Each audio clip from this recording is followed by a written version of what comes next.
The prelim report is out on the V35TC that crashed at Franklin, Tennessee on May 15th, 2024, about 12:02 local time. I've got a completely different take on this accident than all the others that have rushed to report on it, so stick with me on FlyWire. I think you might be interested.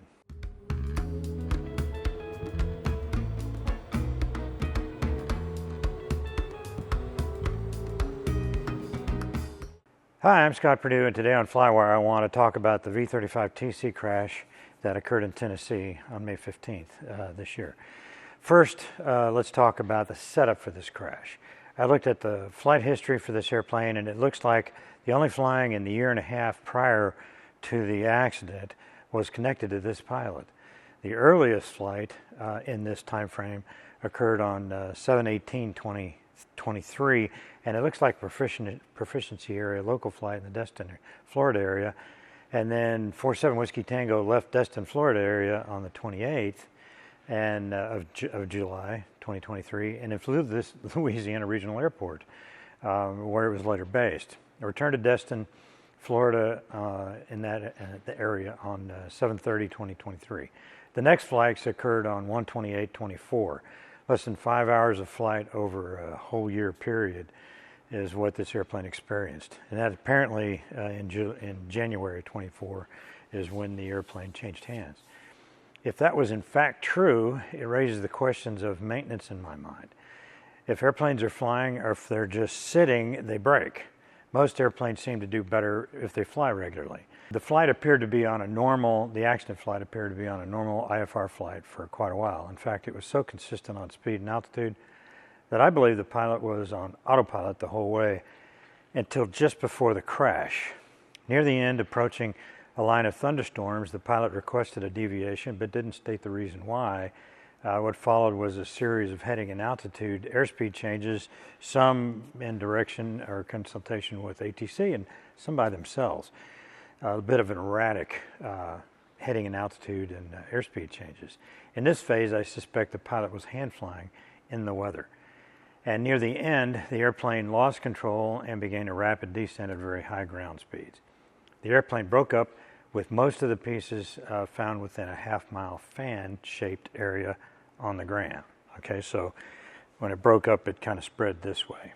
The engine and prop were the furthest away along the flight path, and they ended up about 8 feet of water in a body of water.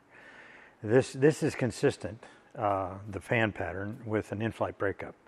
I don't believe this was spatial disorientation directly, although I'm sure that it played a bit of a role. For sure, this was not an accelerated stall. When airplanes stall, they unload the wing. They don't overload it.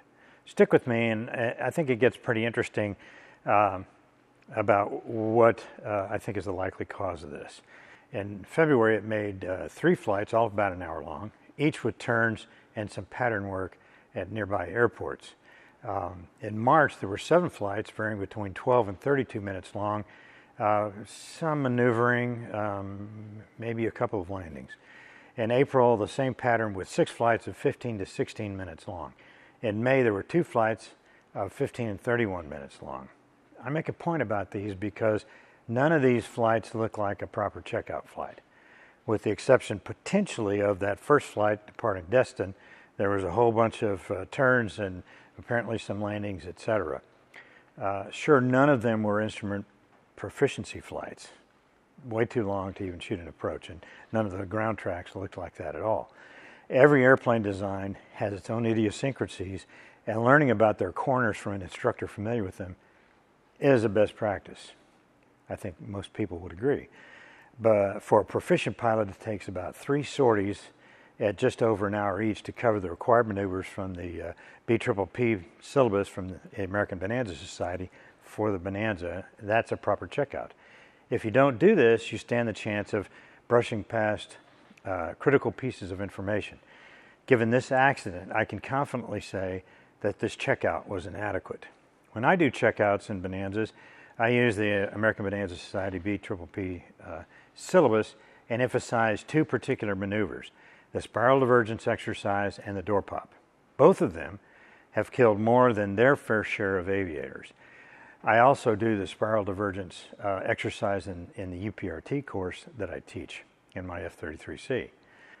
The Bonanza has two potential areas they should practice with an instructor. The door popping open is a perennial problem, and it distracts pilots to the point of loss of control. Either there's some problem landing or they lose control in flight. The latches that hold the door closed are problematic in that if they're not shut properly and tested before takeoff, they usually pop open just as the wheels break ground. I have a rule that the left seat pilot is one that closes the door because they're going to have to fly the airplane if the door pops open, plus they are the ones that have the best leverage to get a good shut on the door. A door pop is a surprising and disorienting event, even if you have briefed it. I did a door pop video and Bob was briefed. He knew what was going to happen, but it was still a shocker. As long as you calmly fly the airplane, return to land, and then shut the door, everything's going to be fine. It can be a non-event. It should be a non-event. You cannot close the door in flight. Just fly the airplane. One of the reasons I like the Bonanza design so much is that the airplane's fun to fly. It has good pitch response and a great roll rate for a GA airplane. Okay? To get that nice roll rate, they had to make the airplane slightly unstable in roll. And the spiral divergence exercise is a great tool to understand the consequences of that slight instability in roll. And if you brush past it and don't pay any attention to it, then that can reach up and bite you. Airplanes like Pipers or Cessnas use aerodynamic features to make them very stable in pitch and roll. In most regimes, they're going to return to level flight when disturbed by a gust or the pilot, and they want to fly level. That's what they want to do. They're safe in that regard, but in my opinion, they fly like a truck. Hey, I've been driving trucks for years, and I can tell you they're not sporty. So I kind of like that aspect of the Bonanza. It's a sporty airplane to fly. I've owned a Cessna 150, 172, 180, and a 182, and I spent a lot of time in 120s, 140s, and 170s. So I think I know how they fly. They fill a purpose, and for me, they do not address the fun factor. That's me. It's possible to get into a spiral dive in Cessnas and Pipers, and the spiral divergence exercise is a good one to know. It's a good tool to have in your bag if you get into those situations, because exactly the same situation would occur in a Piper or a Cessna as happens in the Bonanza. The Bonanza wing is actually the issue here. It allows it to have a very high cruise speed and a much higher never exceed speed. At the same time, it also stalls at a very low speed, and therein is the problem. We often think of stalls as a slow speed event, okay, but don't forget we can stall the airplane at any speed. As I said before, the stall unloads the wing, it does not break it. So how do we break a wing? The pitch flight controls must have more authority to command G than the wing will support in order for that brake be able to overload the wing. Okay, when I teach at Bonanzas, we roll into 45 degrees of bank and let go. What happens is the airplane will dig into the spiral and accelerate. Tighter and tighter spiral, faster and faster, more bank. It does this because it's not at the trim speed. Of course, the wing is looking for the trimmed angle of attack. Speed is a proxy, but that's what we're talking about here. Speed is energy over the elevators. And when you're above the yellow line, the airplane has the capability to pull enough G to overstress the airframe. This can happen with any airplane, as I mentioned. And I use the knock-it-off criteria in the Bonanza of 160 knots or 60 degrees of bank. This happens very quickly, and the way you recover is to roll out of the bank, and then push on the yoke. Depending on the trim speed, the airplane is going to enter a very vigorous pitch up, about 2.5, 3 Gs, and all by itself. And that's what you have to control. You have to control that pitch up. You want to get the nose above the horizon, but you don't want to dig in and out all that G. If you panic and snatch the yoke back, oh, I don't want to look at that much ground, you can add another 5 or 6 G on top of that. The formula to figure out how much G you have available is G available is equal to the velocity divided by the velocity of the wing, stall velocity squared. V and E is usually based on flutter limits with a margin, but let's use it for computing max G available. Here I've got the max G available equation. That's the velocity of the airplane over the stall velocity of the wing, and you square that, and then that's what you're going to get with, that is how you find the max G available at that airspeed. Okay, so just to look at the different airplanes, this is a 172. The max speed is 125 knots. The stall is at 50 knots, which means you can pull 6 1/4 G. The Cessna 182 is 148 knots. 56 knots is the stall, and you can pull just under 7 Gs. The Mooney is 175 knots. Stall is 63, so 7.73 G is what you could pull. Now we get into the Bonanzas. The V35B is 182 knot max speed, and it is 64 knot stall speed, so you can pull 8 Gs. The A36, 179, 62 stall, 8.3 Gs. The M35 is significant here because at the V&E of 182 with a 60 knot stall, then you can pull 9.3 Gs. Okay, and how that works is that speed gives you this ability to pull that much G before the wing will stall. There's a problem. And we can definitely see this here with the F-33C. My airplane, it has 196 V&E, a 5 knot stall, and at that speed it can pull 12.7 Gs. Okay, at 167, which is the yellow line for the airplane, it can still pull 9.2 Gs.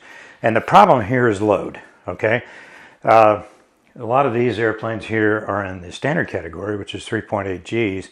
And just for math purposes, let's talk about the utility category, because most of these airplanes can operate in the utility category, which is 4.4 Gs. So the limit load is 4.4 Gs. And what happens is you start to bend the airplane at 4.4 Gs. The ultimate load is where you start braking the airplane, and that's at 150% of the limit load. Okay, so that for the F-33C is a 6G airplane, okay, which means it's plus 6 minus 3. So that airplane, I can pull 9 Gs and not brake the airplane. Yeah, oh yeah, supposedly. I'm going to bend it probably, but what the point is that 9 Gs, I'm still have that capability to pull more than that. In other words, if I pulled max G at V&E, I can still catastrophically disassemble the airplane. And that's the point. Any one of these airplanes, like we're just at the limit here, but we're over the limit for the 182. Every other one of these, even if it's in utility category, is going to brake the airplane. And that's why you don't fly in yellow. And you do not snatch the flight controls. It's not built for that. An airplane like this is a fighter, an F-15, and it's stressed for plus 9 Gs and minus 2. It's not stressed for negative G. You don't fly negative G, and as I remember, it's minus 2, maybe minus 3, but it's not much. But 9G is positive, and this airplane is actually built, all fighters are built for rapid onset of G, and that's how you get the maximum performance out of the airplane. But if you try the same thing in a light plane like this, with the wing having the ability to pull more G than to keep the airplane together, massive problem. That's why spiral divergence exercise is important. If you watch my previous video on accident reviews, the one I just did last week, and how I approach them, you would remember that I start with the end state. I normally have a working theory, but I need facts to figure out what happened. This accident is a perfect case for that approach. The end state of the aircraft is found in detail in the prelim report. The last reliable ADS-B hit prior to the breakup was a ground speed of about 214 knots with a descent rate of over 4,000 feet per minute. This was easily above the V&E. A rollout and snatching the yoke to level the wings would result in above 12.7 G. Okay? This results in the loud pop a witness heard and the fan debris trail over 1.5 miles. Remember, it went off like this. The wings failing in overload with the wing bolts still in their bathtub fittings. The rudder vaders failed in shear, and at the ultimate load, the airframe will bend and possibly break just forward of the leading edge generally that's what happens in a overstressed environment. But when you overstress it from well above the yellow line with a lot of G, well, it's going to disassemble itself. It's going to break catastrophically and just come apart. The beginning state was the erratic flight path, indicating the borderline loss of control, the altitude, and then the ADS-B hits. The end state, in my opinion, is the classic result from massive over-G induced by misapplied spiral divergence recovery. Okay, very fast descent and a spiral dive. This very accident profile is why the airplane garnered the derogative nickname of fork-tailed doctor killer, but it's not the airplane's fault. Okay, you have to know the airplane's limitations and be prepared to control them. Okay, and that's what a good checkout is all about. To do that, not all airplanes are created equal. To do that, you have to know your limitations and practice the maneuvers to keep your skills sharp. Pencil whipping anything really has a good result. Well, thanks for watching, and please know your airplane and practice it. Practice maneuvers for proficiency regularly. That way you'll enjoy it for a long time. I'll see you next time on FlyWire.